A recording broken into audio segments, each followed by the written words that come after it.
दोस्तों नमस्कार, स्वागत है आपका हमारे YouTube platform study for civil services में।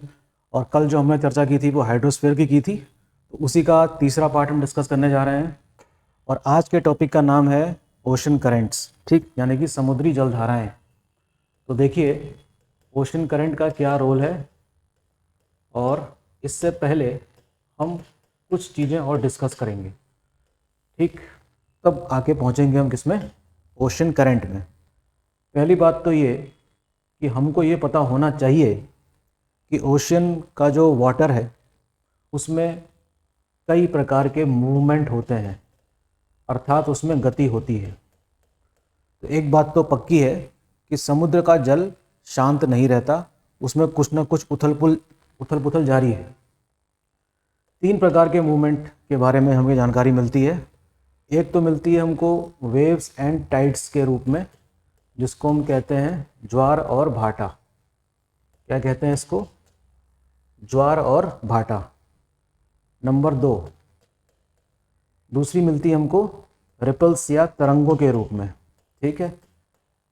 रिपल्स, या हम कह सकते हैं इसको हिंदी में तरंगों के रूप में।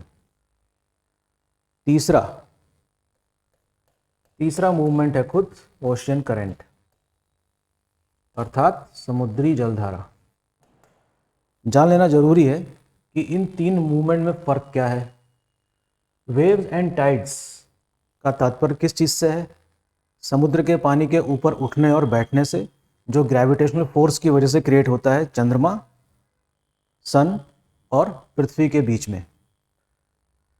ये जो रिपल्स क्रिएट होते हैं ये होते हैं सरफेस पर विंड के मूवमेंट के कारण, ठीक है।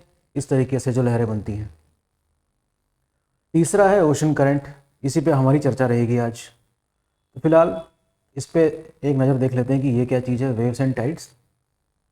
शॉर्ट में वेव्स एंड टाइड्स क्रिएट होती है, जैसे कि मैंने अभी आपको बताया, ग्रेविटेशनल पुल की वजह से। लेकिन वेव और टाइड के केस में हम देखते हैं कि जो एक्चुअल मूवमेंट है वाटर का from one place to another is not happening. अर्थात कहने का मतलब ये है कि ज्वार और भाटा के केस में पानी गतिशील एक स्थान से दूसरे स्थान तक नहीं होता। इस केस में भी पानी एक स्थान से दूसरे स्थान तक नहीं जाता, बहुत ही छोटी डिस्टेंस ट्रेवल करता है। The actual transportation of water from one place to another place, और इसमें लंबी दूरी तय करता है कौन, उसका नाम है क्या, ओशियन करंट। तो ये जो तीन मूवमेंट हैं अलग अलग कारणों से हैं, इस पे हमारी चर्चा रहेगी आज, ठीक है। देखते हैं क्या चीज़ है ये। तो देखिए ओशन करंट क्या चीज़ है, the movement of water. Ocean current क्या चीज़ है, movement of water in the form of river. Ocean current कैसे ट्रैवल करती है, एक नदी की तरह। किसमें ट्रैवल करती है, सरफेस पे। किसके सरफेस पे, समुद्र के। तो हमें एक छोटा सा डायग्राम बना लेना चाहिए, तब जाके हमें चीज़ें समझ में आएंगी, ठीक है। देखिए सबसे पहले तो हमको जानना पड़ेगा कारण कि ऐसा होता क्यों है। तो इसके कई सारे कारण हैं, मैं रीज़न लिख देता हूँ। कारण क्या है, समुद्र के जल का इतनी लंबी दूरी तय करने का करंट के फॉर्म में। इसके लगभग कई सारे कारण आपको मिलेंगे, जैसे रोटेशन ऑफ द अर्थ, यानी कि पृथ्वी का घूर्णन। नंबर दो, सैलिनिटी, अर्थात समुद्र के जल की जो लवणता है वो सभी जगह एक समान नहीं है। नंबर तीन, टेम्परेचर, समुद्र के जल का तापमान भी एक समान नहीं है हर जगह अलग अलग है। नंबर चार, इर्रेगुलर कोस्ट लाइन, यानी कि जो आपने तट सीमा देखी है ना, तट सीमा जो देखी आपने, ये भी कटी फटी है काफ़ी, तो इसकी वजह से भी मूवमेंट क्रिएट हो सकता है। तो हम कह सकते हैं कि कलेक्टिवली दीज फैक्टर्स, रीजन के बजाय हमको लिखना चाहिए फैक्टर, अर्थात कारक। तो ये कलेक्टिवली रिस्पॉन्सिबल हैं समुद्र के जल को धारा के रूप में एक स्थान से दूसरे स्थान पर ले जाने के लिए। एक कारण नहीं है, ये सारे कारण हैं, ठीक। आइए देखते हैं आगे।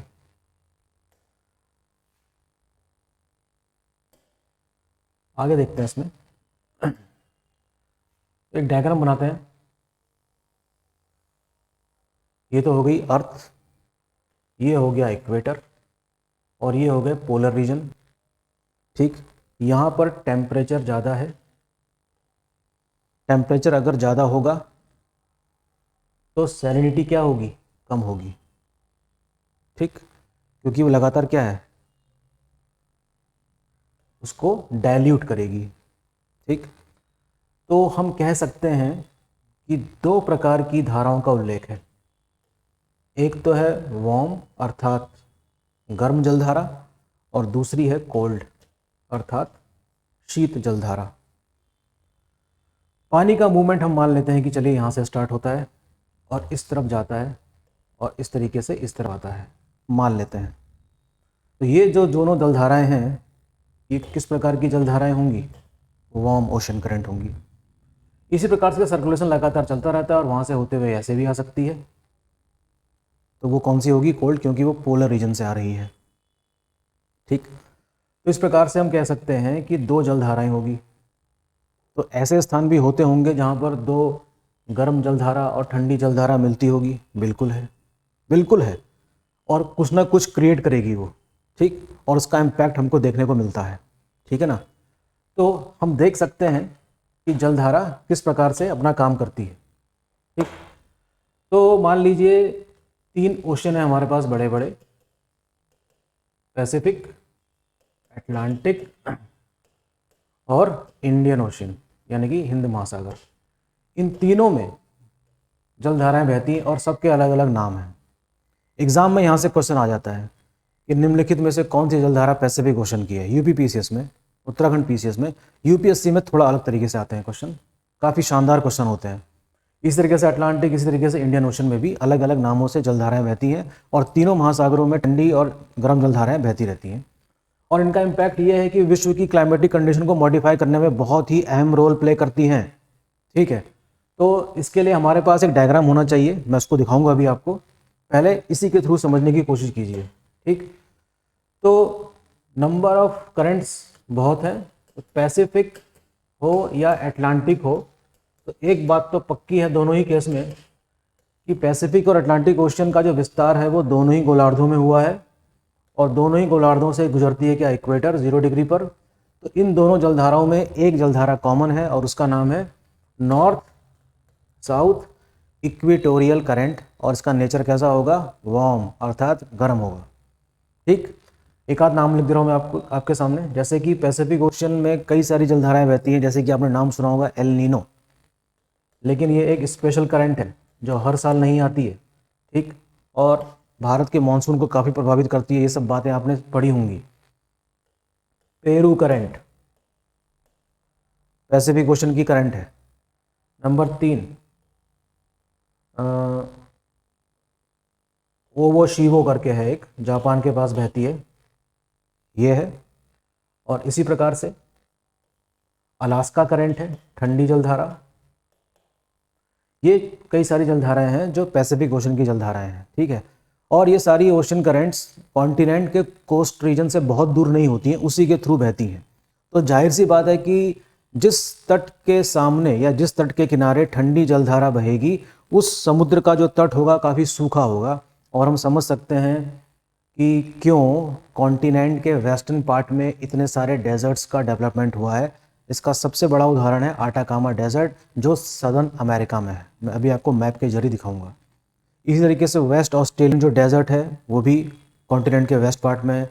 इसी प्रकार से नामिब डेजर्ट जो है अफ्रीका का, वो भी वेस्ट साइड में ही डेवलप हुआ है। क्यों, due to the presence of the cold ocean current. ठीक है, इसी प्रकार अटलांटिक ओशंस की भी कई सारी जलधाराएं हैं, एग्जाम में क्वेश्चन बहुत आता है यहाँ से, जैसे कि बेंगुला, ये ठंडी करंट है। इसी तरीके से कैनरी करंट, इसी तरीके से लैब्राडोर जो ठंडी है, गल्फ ऑफ मैक्सिको, कल चर्चा हुई थी हमारी इस बारे में। ठीक है, वो गर्म है।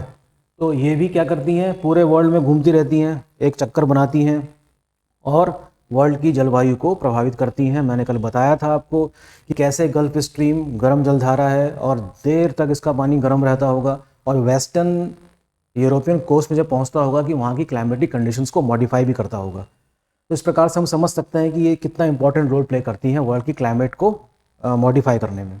इसी प्रकार से अगर हम इंडियन ओशंस की बात करें तो इंडियन ओशन में हम देखते हैं कि वो हाफ ऑफ द ओशन है। हाफ ऑफ द ओशन से मेरा मतलब यहाँ पर यह है कि उसका मुख्य रूप से विस्तार कहाँ पर हुआ है, दक्षिणी गोलार्ध में। ठीक है, तो एक करंट आपको याद आ रही होगी जैसे कि वेस्ट ऑस्ट्रेलियन करंट, जो कि एक ठंडी जलधारा है। ठीक है, ठंडी जलधारा है तभी तो वेस्ट ऑस्ट्रेलियन डेजर्ट्स का निर्माण हुआ है। ठीक है, समझ रहे हैं बात को। देखिए मैं आपको एक छोटा सा मैप बना के दिखाता हूँ ऑस्ट्रेलिया का, आपको तब बात समझ में आएगी। ठीक, देखिए हम बना लेते हैं ऑस्ट्रेलिया का एक मैप इस तरीके से। ये ऑस्ट्रेलिया का मैप समझ लीजिए। यहाँ पर हॉबर्ट है और यहाँ पर न्यूजीलैंड है, आपको पता ही होगा, तस्मान सी और ये सब। तो ये जो जलधारा है वो ऑस्ट्रेलिया के वेस्ट पार्ट से बहती है, इसका नाम है वेस्ट ऑस्ट्रेलियन ड्रिफ्ट। क्या है ये? वेस्ट ऑस्ट्रेलियन ड्रिफ्ट, जो कि एक ठंडी जलधारा है और यहाँ पर मरुस्थलों का विकास हुआ है। इसी प्रकार से अफ्रीकन कॉन्टिनेंट में जब जाएंगे सदर्न अफ्रीका में, तो जाम्बिया के पास आप देखेंगे कि नामीबिया के पास देखेंगे आप नामिब डेजर्ट का विकास हुआ है। इसी तरीके से सदर्न अमेरिका का आटाकामा। ठीक, तो ये एक बहुत ही इंपॉर्टेंट फैक्ट है, एग्जाम में क्वेश्चन पूछे जा सकते हैं यहाँ से।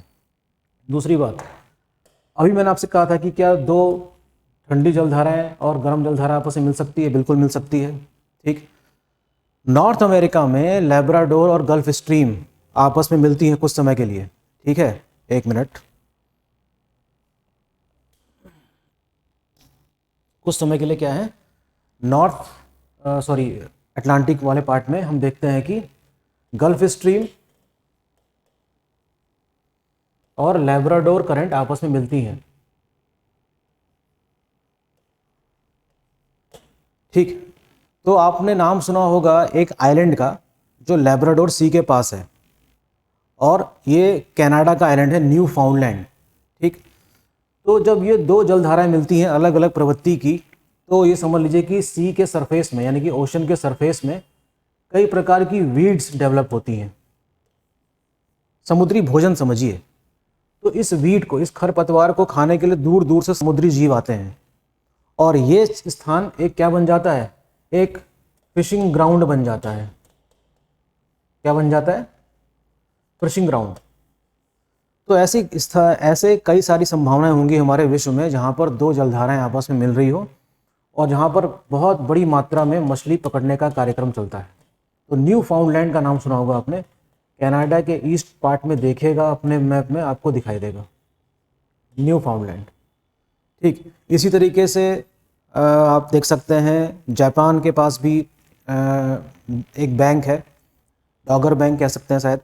तो वहाँ पर भी कई प्रकार की मछलियाँ, मतलब कई प्रकार के समुद्री जीव पकड़े जाते हैं, और इसका कारण क्या है, दो अलग अलग प्रकार की जलधाराओं का आपस में मिलना। ठीक है, तो क्वेश्चन यहाँ से काफ़ी आते हैं। कैसे क्वेश्चन आते हैं? मैच द फॉलोइंग वाले। एक तरफ लिखा रहेगा ओशन करंट का नाम और एक तरफ लिखा रहेगा क्या, या ऐसे भी आ सकता है कि इसको मैच करिए अटलांटिक ओशन, पैसिफिक ओशन या फिर इंडियन ओशन से। या ऐसे भी क्वेश्चन आ सकते हैं कि which of the following pair is not correctly matched. ठीक है, निम्नलिखित में से कौन सा जोड़ा सही सुमेलित नहीं है।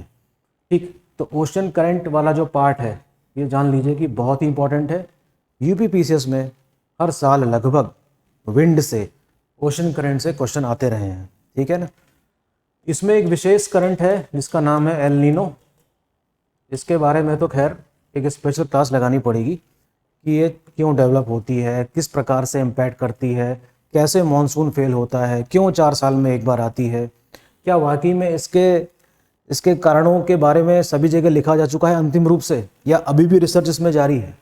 तो संभवतः मेरा मानना यह है कि अभी भी इसका कोई स्पष्ट आंसर है नहीं कि ये क्यों डेवलप होती है 3 से 4 साल बाद, और कैसे पहले से ही एक जलधारा जो बह रही है पेरू की जलधारा को, उसको समाप्त कर देती है, और इसका जो गर्म पानी है वो समुद्र में दूर दूर तक फैल जाता है, और समुद्र के ऊपर एक ऐसी स्थिति बन जाती है लो प्रेशर वाली कि विंड्स जो है मानसून की वो कंफ्यूज हो जाती हैं कि कहाँ बहें।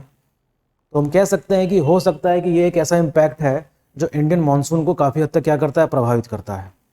अब मैंने आपसे कहा था कि एक डायग्राम दिखाऊंगा मैं आपको लास्ट में,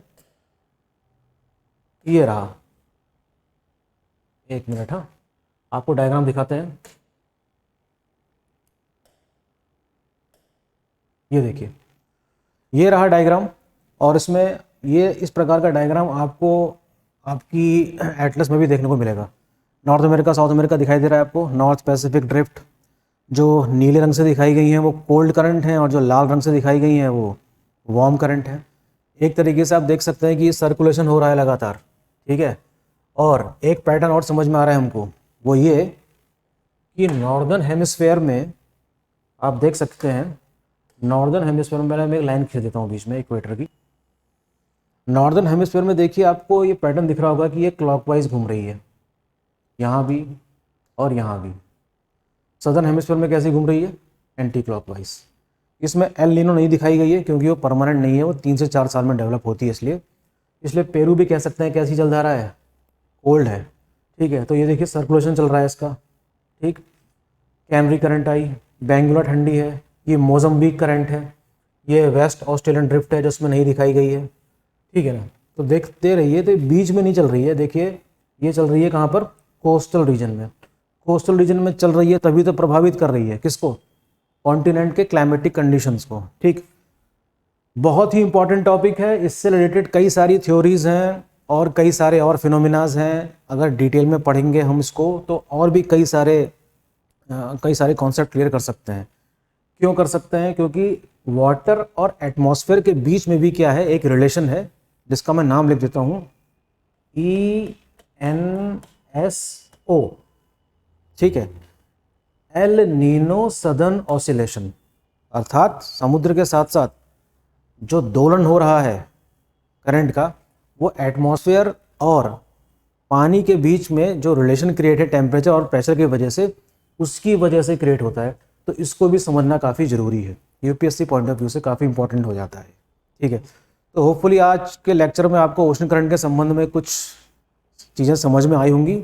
अपनी किताबें उठाइए और ओशन करंट को पढ़ना शुरू करिए, ठीक है, और पढ़ाई करते रहिए। उसके अलावा कोई विकल्प हमारे पास है नहीं एग्ज़ाम पास करने के लिए। यूपीपीसीएस के ARO वाले फॉर्म भी आए हुए हैं, उसको भरिए और अपनी सफलता सुनिश्चित कीजिए, ठीक है। थैंक यू, मिलते हैं जल्दी ही।